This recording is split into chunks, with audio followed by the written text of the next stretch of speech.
पूर्ण 1 वर्षानंतर मी माझ्या कॉलेजमध्ये आले आहे. कॉलेजमध्ये आल्याच्यानंतर एकदम सगळे दिवस आठवले की कसं काही ते आम्ही हे करत होतं.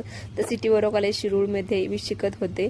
माझा रिझल्ट इथंच होता. मग मी घेतला रिझल्ट आणि थोडेसे फोटो काढले आणि मला दाखला पण काढायचा आहे TC, पण तो काही मिळाला नाही. मग म्हणलं थोड्या दिवसांनी काढावा परत आल्याच्यानंतर, कारण आता अक्कलकोटला जायचं ना. अक्कलकोटला गेल्याच्यानंतर मी मम्मीच्या इथे थांबणार थोडे दिवस. तुम्ही तर पाहतानाच तुम्हाला तर सगळे अपडेट माझ्या लाईफच्या असतातच. नंतर मावशीच्या इथे गेले कारण इथूनच अक्कलकोटला जायचं होतं.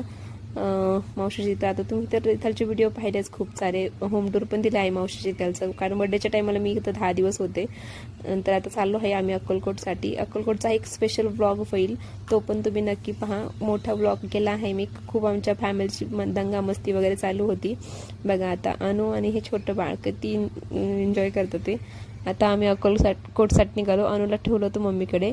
आम्ही पहिले तुळजापूर केला, नंतर गाणगापूर, नंतर अक्कलकोट. चला भेटू उद्याच्या व्हिडिओ. तो पण बाय.